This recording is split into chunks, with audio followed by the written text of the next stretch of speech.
kami dari kelompok 5 yang terdiri dari saya, Chani Cendana Makalala, saya Nur Mutmainah Mokodompit, saya Abdullah Paramata. Kami dari jurusan Manajemen Pendidikan Islam, Fakultas Ilmu Tarbiyah dan Keguruan, IAIN Sultan Amai Gorontalo.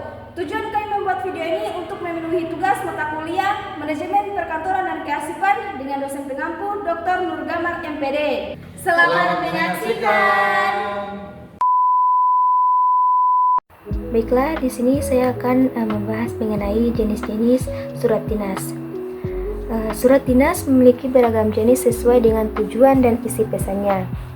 Adapun jenis-jenis surat dinas yang umum digunakan seperti yang pertama itu surat pemberitahuan.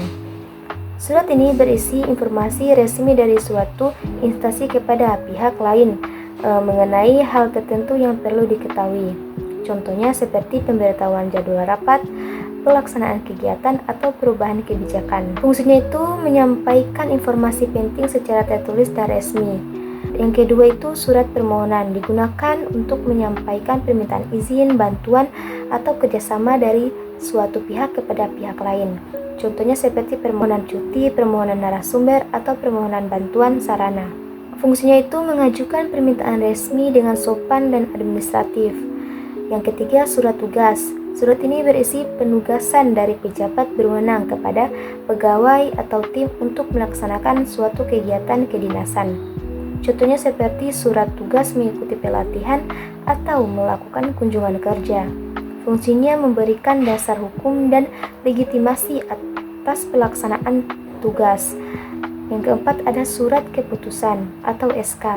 Surat keputusan berisi penetapan resmi dari pimpinan mengenai suatu hal seperti pengangkatan, pemberhentian, atau penetapan panitia. Contohnya seperti SK panitia kegiatan atau SK pengangkatan jabatan. Fungsinya memberikan legitimasi formal terhadap keputusan yang diambil. Yang kelima ada surat undangan. Surat ini digunakan untuk mengundang pihak tertentu menghadiri acara, rapat, atau kegiatan resmi. Contohnya seperti undangan rapat koordinasi atau undangan musyawarah. Fungsinya memberikan pemberitahuan resmi agar penerima hadir tepat waktu dan sesuai agenda. Yang keenam, ada surat edaran, berisi pengumuman atau instruksi umum yang ditujukan kepada banyak pihak dalam suatu instansi. Contohnya seperti surat edaran tentang kebijakan baru atau pelaksana kegiatan tahunan. Fungsinya menyebarkan informasi penting secara seragam dan luas. Yang ketujuh, ada surat pengantar. Digunakan untuk mengantarkan dokumen, laporan, atau berkas kepada pihak lain.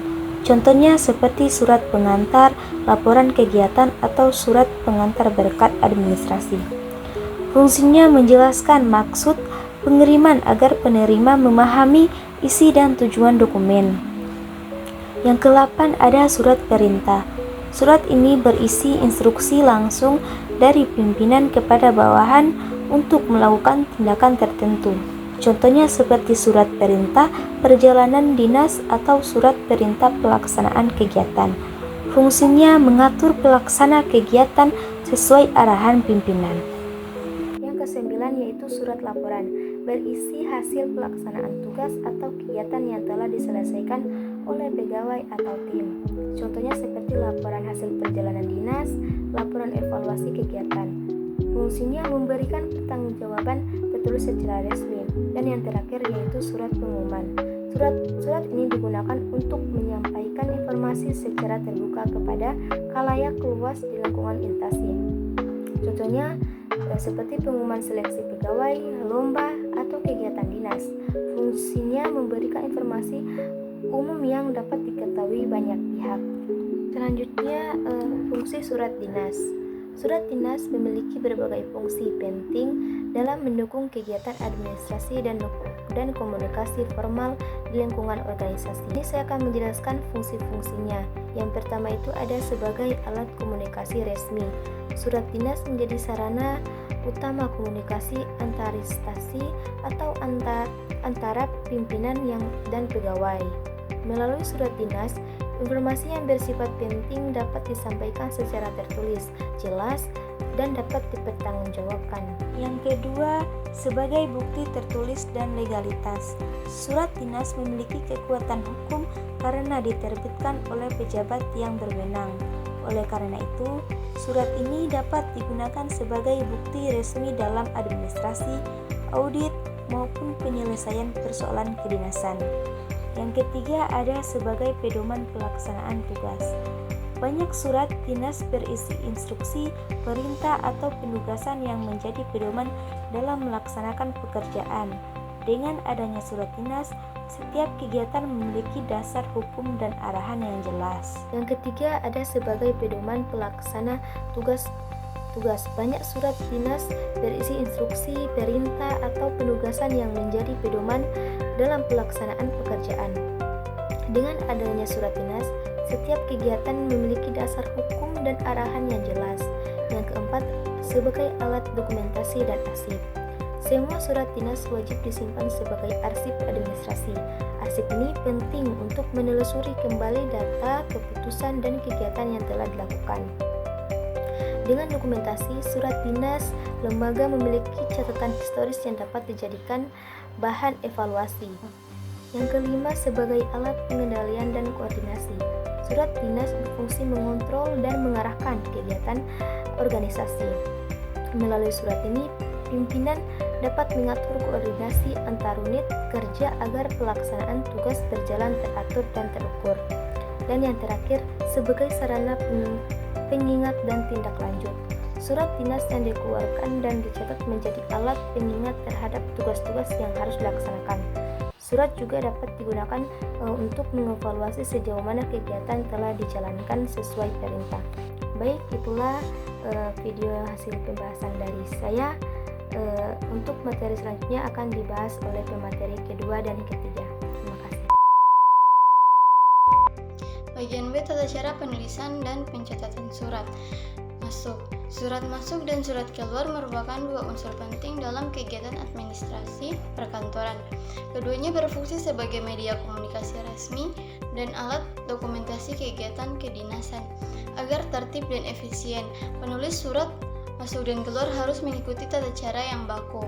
Pengertian umum, surat masuk adalah surat yang diterima oleh suatu instansi dari pihak luar, baik berupa surat resmi, surat permohonan, undangan, maupun pemberitahuan yang berhubungan dengan kegiatan kedinasan.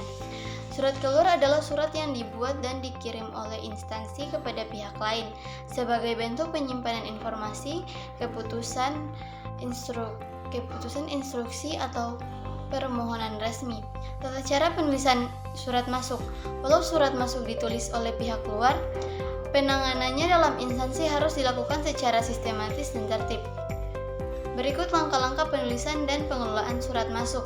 Pertama, penerimaan surat. Surat masuk diterima melalui berbagai media seperti pos, kurir, email resmi, atau diserahkan langsung ke bagian tata usaha. Petugas memastikan surat sesuai alamat, kondisi baik, dan bukan surat pribadi. Pemeriksaan awal. Setelah diterima, surat diperiksa isi dan kelengkapannya, seperti nomor, tanggal, lampiran, tanda tangan. Jika surat bersifat rahasia, hanya pejabat tertentu yang berwenang membuka dan memeriksanya. Pencatatan surat masuk. Setiap surat masuk dicatat dalam buku agenda surat masuk atau sistem digital. Pencatatan meliputi yang pertama, nomor urut surat, tanggal diterima, nomor dan tanggal surat, asal-usul surat, perihal atau isi ringkas surat, keterangan tindak lanjut atau disposisi, pemberian nomor agenda. Setiap surat diberi nomor agenda untuk memudahkan pengecekan. Cap tanggal penerima biasanya ditempel pada pojok kanan atas surat. Disposisi surat. Surat penting diserahkan kepada pimpinan untuk diberi disposisi. Lembar disposisi berisi instruksi perintah atau arahan tindak lanjut. Distribusi ke unit terkait. Surat kemudian diteruskan kepada bagian unit kerja yang berkaitan dengan isi surat. Penerimaan surat oleh bagian terkait dicatat dalam buku kendali. Penyimpanan surat. Setelah ditindaklanjut, surat masuk diarsipkan diarsipkan dalam map atau sistem penyimpanan elektronik. Arsip disusun berdasarkan nomor, tanggal, atau klasifikasi perihal untuk memudahkan pencarian kembali. Selanjutnya ada tata cara penulisan surat keluar. Berbeda dengan surat masuk, surat keluar dibuat oleh instansi itu sendiri. Oleh karena itu, penulisannya harus memenuhi kaidah tata naskah dinas yang berlaku. Pembuatan konsep surat. Konsep surat disusun oleh bagian yang membutuhkan komunikasi resmi. Isi surat harus jelas, singkat, sopan, dan menggunakan bahasa baku. Pemeriksaan surat. Konsep diperiksa oleh atasan langsung untuk memastikan kesesuaian isi, ejaan, dan struktur kalimat. Jika sudah disetujui, surat dapat diketik dalam format resmi. Pengetikan surat. Surat diketik dengan format surat dinas meliputi yang pertama, kode surat atau identitas instansi, kedua, nomor surat, perihal dan tanggal, ketiga, alamat tujuan surat, keempat, isi surat atau pembuka, inti, dan penutup, kelima, tanda tangan pejabat yang berwenang, keenam, stempel resmi instansi jika diperlukan. Selanjutnya pemeriksaan akhir. Setelah diketik, surat diperiksa kembali untuk memastikan tidak ada kesalahan penulisan atau data yang keliru. Penandatanganan surat. Surat ditandatangani oleh pejabat sesuai kewenangannya, seperti kepala sekolah, kepala dinas, atau direktur lembaga. Pencatatan surat keluar. Surat keluar yang sudah ditandatangani dicatat dalam buku agenda surat keluar. Kolom pencatatan meliputi nomor urut surat, tanggal surat, nomor surat, tujuan surat, perihal surat, nama pejabat penandatanganan, keterangan pengiriman. Pengiriman surat. Surat dikirim melalui pos, kurir, email resmi, atau diserahkan langsung kepada pihak penerima. Bukti pengiriman atau resi atau tanda terima disimpan sebagai arsip. Terakhir, penyimpanan salinan atau tembusan. Salinan surat keluar disimpan di bagian arsip untuk keperluan dokumentasi. Penyimpanan dilakukan berdasarkan klasifikasi perihal atau nomor surat. Selanjutnya, digitalisasi surat dan dokumen kantor. Digitalisasi surat dan dokumen kantor merupakan salah satu inovasi penting dalam manajemen administrasi modern. Istilah digitalisasi merujuk pada proses mengubah arsip atau dokumen fisik menjadi bentuk digital yang dapat disimpan, diolah, dan diakses melalui perangkat elektronik. Dalam konteks perkantoran, digitalisasi mencakup seluruh kegiatan yang berkaitan dengan konversi, penyimpanan, dan pengelolaan surat serta dokumen menggunakan sistem berbasis teknologi informasi. Pengertian digitalisasi surat dan dokumen kantor. Digitalisasi surat dan dokumen kantor adalah proses sistematis untuk mengonversi dokumen serta menjadi file digital seperti PDF, JPEG, atau format lain yang kompatibel dengan sistem komputer. Proses ini umumnya melibatkan tahapan pemindahan atau scanning, penamaan file, klasifikasi, penyimpanan, serta pengamanan data. Dengan digitalisasi, dokumen tidak lagi dikelola secara manual dalam bentuk fisik, melainkan melalui sistem manajemen dokumen elektronik atau Electronic Document Management System atau EDMS. Tujuannya adalah agar surat dan dokumen dapat diakses dengan cepat, efisien, dan aman oleh pegawai atau pihak yang berwenang. Tujuan utama digitalisasi adalah menciptakan tata kelola administrasi yang efisien dan adaptif terhadap perkembangan teknologi. Beberapa tujuan pentingnya meliputi efisiensi waktu dan tenaga, Proses pencarian dan distribusi dokumen dapat dilakukan dalam hitungan detik tanpa membuka arsip fisik. Penghematan ruang dan biaya, arsip digital tidak memerlukan ruang penyimpanan besar seperti lemari arsip konvensional. Keamanan dan keutuhan data, dokumen digital dapat dilindungi dengan kata sandi, sistem ekspresi, dan backup data sehingga risiko kehilangan atau kerusakan fisik dapat diminimalkan. Mendukung transparansi dan akuntabilitas, setiap aktivitas administrasi yang terdokumentasi secara digital lebih mudah diawasi dan diaudit. Selanjutnya, proses digitalisasi surat dan dokumen. Digitalisasi surat dan dokumen kantor dilakukan secara bertahap dan terencana agar hasilnya optimal. Proses umum meliputi beberapa langkah berikut. Yang pertama, inventarisasi dokumen, mengidentifikasi seluruh surat dan dokumen yang akan digitalisasi, baik yang masih aktif maupun arsip lama. Kemudian yang kedua, pemilahan dokumen, menentukan prioritas dokumen yang penting dan sering digunakan untuk digitalisasi terlebih dahulu. Kemudian yang ketiga, pemindaian atau scanning, menggunakan alat pemindai untuk mengubah dokumen fisik menjadi bentuk digital dengan resolusi yang sesuai agar teks dan gambar tetap jelas. Kemudian yang keempat, pemberian nama dan klasifikasi file. Setiap file diberi nama sesuai format tertentu, misalnya tanggal, nomor surat, perihal untuk mempermudah pencarian.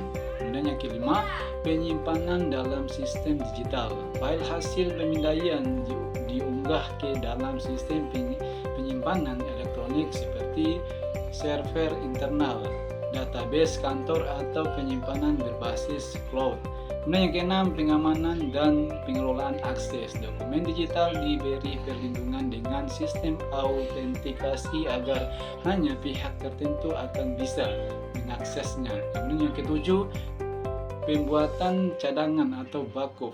Setiap arsip digital perlu disalin secara berkala ke media cadangan untuk mencegah kehilangan data akibat gangguan teknis. Baik, itulah hasil materi dari video kami. Jika kami salah kata, kami mohon maaf. Wassalamualaikum warahmatullahi wabarakatuh. Sahabatnya sudah ajukan tadi. Terima kasih dan jumpa lagi.